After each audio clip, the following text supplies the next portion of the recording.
السلام علیکم. کوئٹہ کے سانے کے اوپر جو سپریم کورٹ کی رپورٹ آئی، جس بری طرح اس رپورٹ نے ان کی نااہلی نالائکی کو ایکسپوز کیا،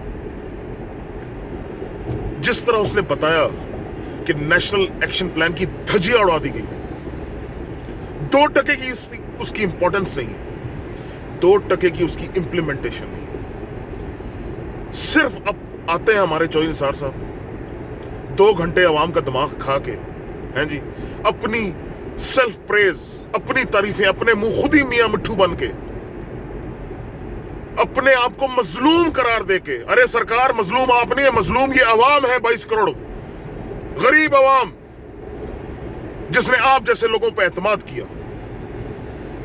سرکار ہمیں ایکسکیوزز مت دیں، give us results. You are a public servant. You represent the public. ہمیں یہ نہ بتائیں کہ کیوں نہیں ہو سکا، ہمیں یہ بتائیں کب ہوگا، کس طرح ہوگا. یہ ہمیں گوبیاں سمجھتے ہیں. کہتے ہیں کہ پرائم منسٹر کے آگے میں نے استعفیٰ دیا تو اس نے ایکسپٹ نہیں کیا، جس پہ اربوں خربوں کی کرپشن کا چارج ہو، خود نااہل ہو، نالائق ہو. کیا اہلیت ہے اس کی؟ وہ ایکسپٹ کرے گا ان کا استعفیٰ؟ یہ اس ٹائم میں یہ ہمیں جس لیول کا بیوقوف سمجھتے ہیں، اپنا برا لگنا شروع ہو جاتا ہے.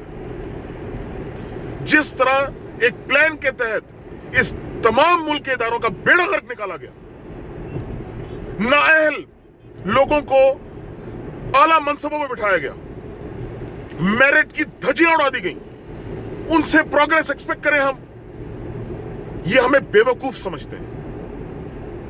وہ 2% کا سکندر آیا تھا، 6 گھنٹے ان کو ہجڑا بنا کے گیا تھا اسلام آباد میں، اور یہ آتے ہیں صاحب، ہیں جی، 2 گھنٹے چونکہ اب مائک ان کے سامنے ہے، روک ان کو سکتا نہیں ہے، تو بجائے اس کے کہ اپنی پروگریس بتائیں، بجائے اس کے کہ ان کو شرم آئے، اپنے آپ کو مظلوم بنا کے اور اپنی تعریفیں کر کے چلے جاتے ہیں.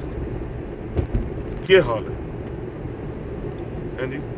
نااہلی اور نالائکی کے ریکارڈ توڑے میں ان لوگوں نے، مکہ پرسنل پروجیکشن کے علاوہ اور کوئی کام نہیں. اللہ اس ملک کا حافظ ہے.